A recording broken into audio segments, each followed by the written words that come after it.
Use करते हैं, उसके एडवांटेज क्या है, डिसएडवांटेज क्या है, हमें देखा था।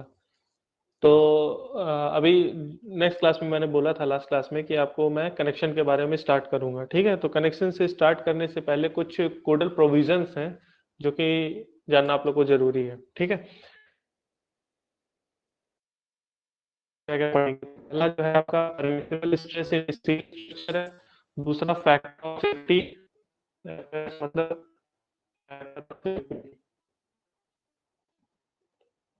ठीक है, जो जो फैक्टर हम लोग, factor of safety for different stresses, ठीक है। फिर उसके बाद axial stress, bending stress, bearing stress, इन सब के बारे में पढ़ेंगे। फिर मैक्सिमम परमिसिबल डिफ्लेक्शन जो आपका कोड में दिया हुआ है। फिर type of connection, rivet connection और टाइप ऑफ रिविट कनेक्शन। तो यहां से आपका कनेक्शन स्टार्ट होगा, यहां से, ठीक।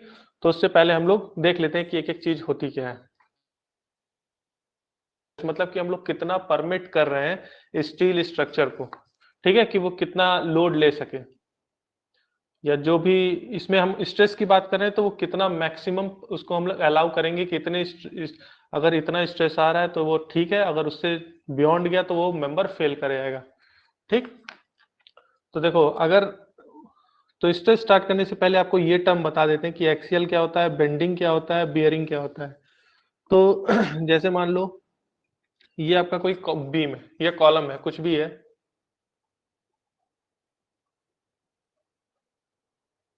ऑन है रिकॉर्डिंग। जैसे मान लो ये आपका बीम या कॉलम कुछ भी है, ये आपका लॉन्गिट्यूडनल एक्सिस होगा, ये होगा आपका,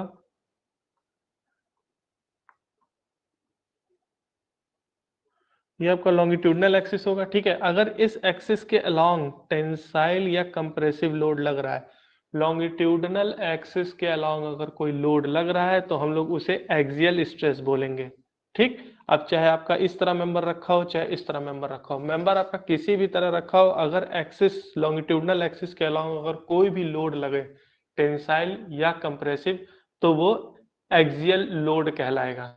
जैसे ये लोड आपका एक्सियल लोड कहलाएगा और ये भी लोड आपका एक्सियल लोड ही कहलाएगा, ठीक। तो लॉन्गिट्यूडनल एक्सिस के अलोंग अगर कोई लोड लग रहा है तो वो एक्सियल लोड कहलाएगा, ठीक।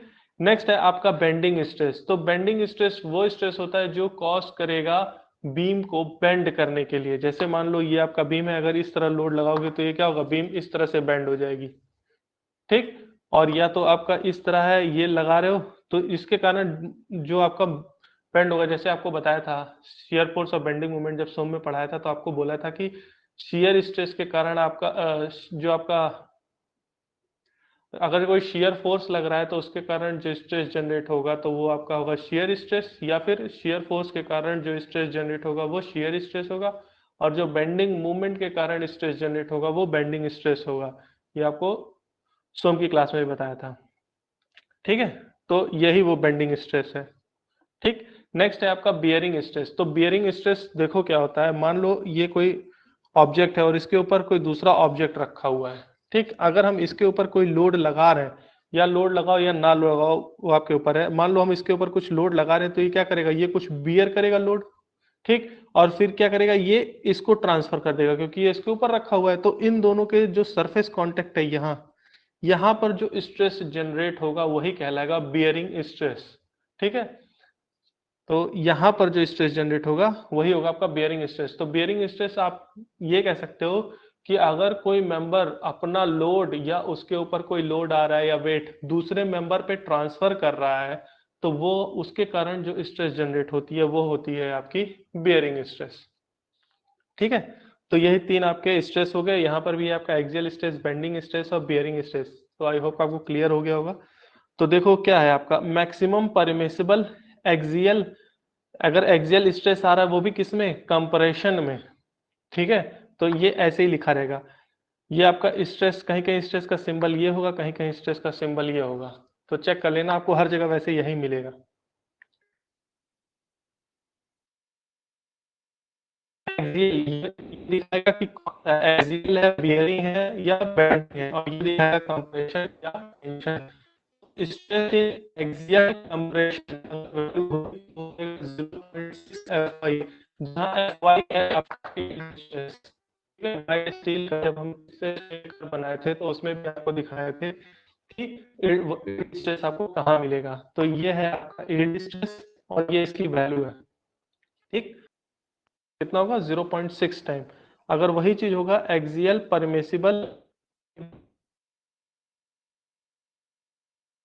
स्ट्रेस की बात होगी तो यहाँ पर क्या है, ये रिप्रेजेंट करेगा एक्सियल है, बेंडिंग है, बियरिंग है, और ये रिप्रेजेंट करेगा किस टाइप का लोड है।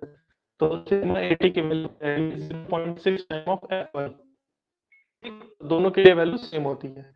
अगर वह बेंडिंग की बात करेंगे, बेंडिंग कंप्रेशन में यहाँ बेंडिंग और कंप्रेशन ये हो जाएगा 0.6 डिफरेंट हो जाएगा, यहाँ BC है और यहाँ बेंडिंग का केस है, ठीक। शियर स्ट्रेस, शियर स्ट्रेस क्या होता है वो यहाँ देखो, ये है कॉलम, इसके ऊपर अगर आप ये लोड लगा रहे हैं तो इस लोड के राइट साइड या लेफ्ट साइड मूव करोगे तो बॉडी के अंदर जैसे इस तरह होगा। जैसे मान लो ये कंप्लीट बीम, सपोज कर लो, सपोज कंप्लीट बीम, सपोज कर लो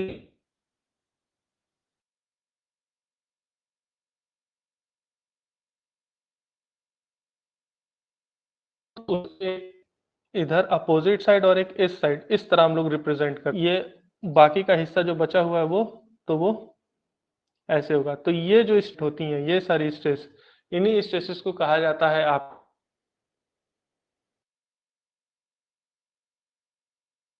हैं। और इसी के कारण जब आप बॉडी देखते हो कि कुछ कोई ऐसे डिफॉर्म कर गई, इस तरह टूट गई, कुछ इस तरह टूट गई, तो वो शेयरिंग स्ट्रेस के कारण ही टूटती है आपकी, ठीक है। एवरेज शियर स्ट्रेस लग रहा है और शियर स्ट्रेस को हम लोग टाउ से दिखाते हैं, इस तरह टाउ। तो ये एवरेज है तो इसलिए हम टाउ और वी मतलब शियर, ठीक है। कहीं भी आपका वी सिंबल आया इस तरह से तो एवरेज की वैल्यू होगी 0.4 Fy और मैक्सिमम हो जाएगा 0.45 Fy, ठीक है। तो ये हो गया आपका एवरेज के लिए और ये हो गया आपका मैक्सिमम के लिए। नेक्स्ट होता है आपका बियरिंग स्ट्रेस और इसको सिंपल सिग्मा से दिखाएंगे जिसकी वैल्यू होगी 0.7, ठीक। अब देखो इसका एडवांटेज निकाल लोगे फैक्टर ऑफ सेफ्टी, ठीक। फैक्टर ऑफ सेफ्टी मतलब जैसे कोई भी, ठीक है।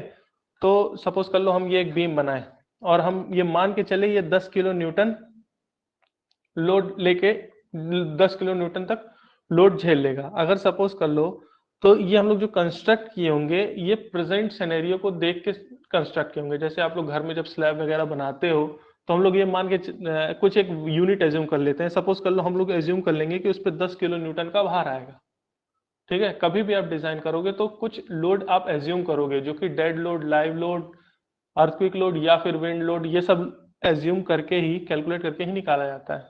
तो सपोज कर लो हम लोग मान के चले कि 10 किलो न्यूटन का स्लैब पे भार आएगा, ठीक है।